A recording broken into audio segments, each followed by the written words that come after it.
Hey YouTube, this is Dean making another vid. If you like my content, please consider hitting the like button. Also, please consider subscribing, as it is very much appreciated.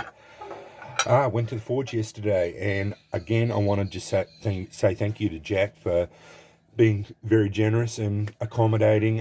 Thanks, mate, for allowing me to use your forge and being so nice and welcoming me to your home and allowing me to use your forge, me and my son.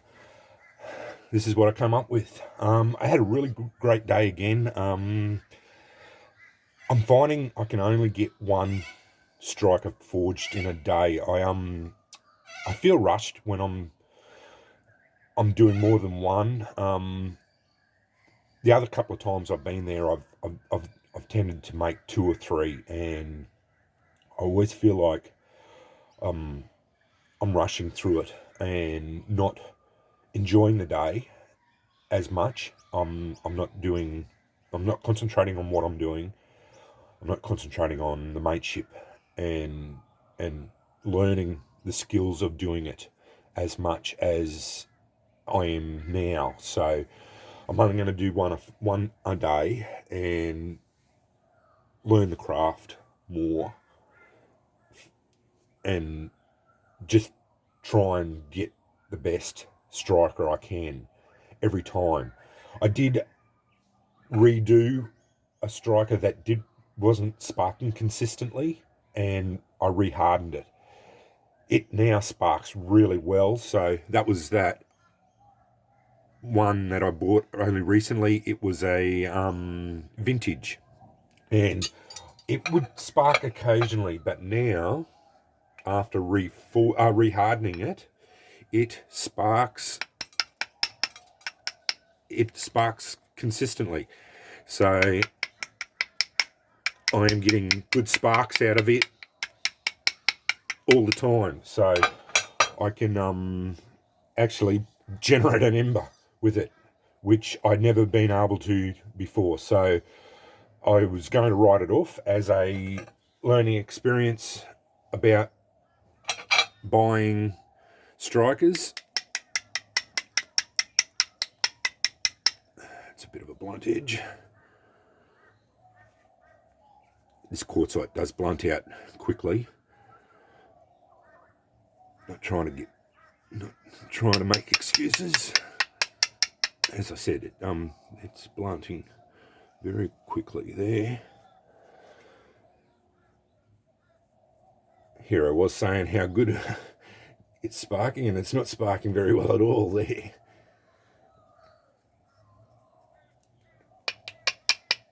There we go.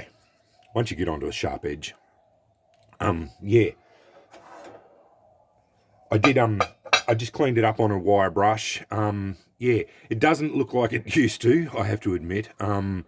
Yeah, but it sparks consistently now on a sharp edge. So you get it onto a sharp edge and you're getting consistent sparks every time.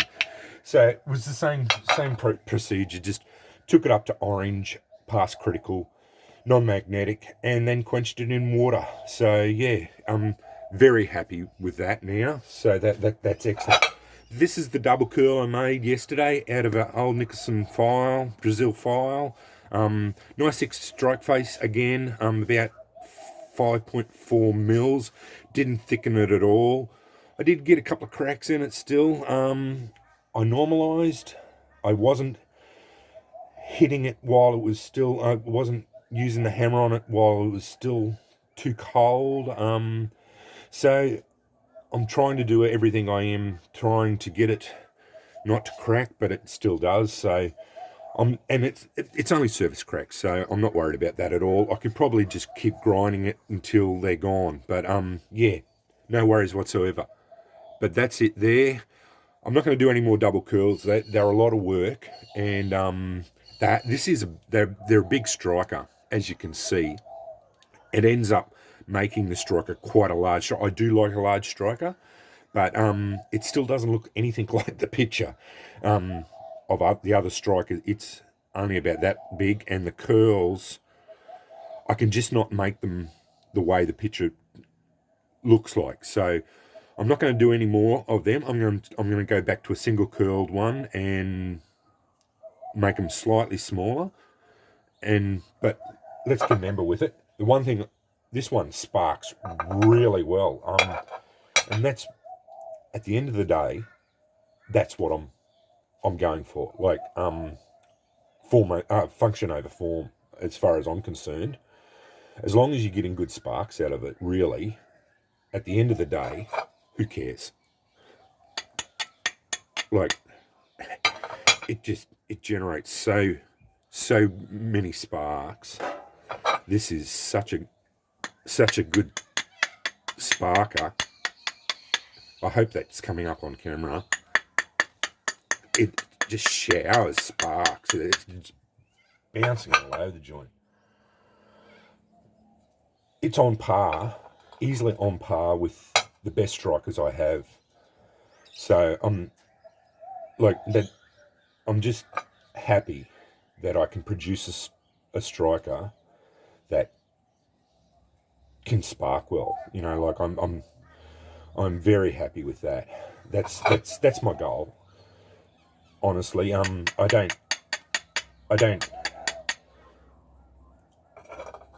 do like a good-looking striker, I have to admit, but at the end of the day, as long as I can produce one that generates sparks and feels good in the hand, which it does, it's slightly too big. I'm gonna have to,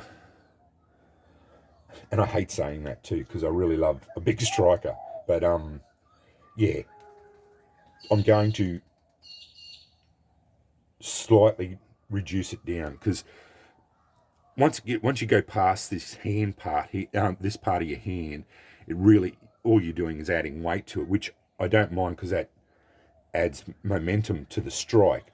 But I really only need one like that big, and that's the most comfortable for me. And most of my strikers my preferred strikers fall in about that range.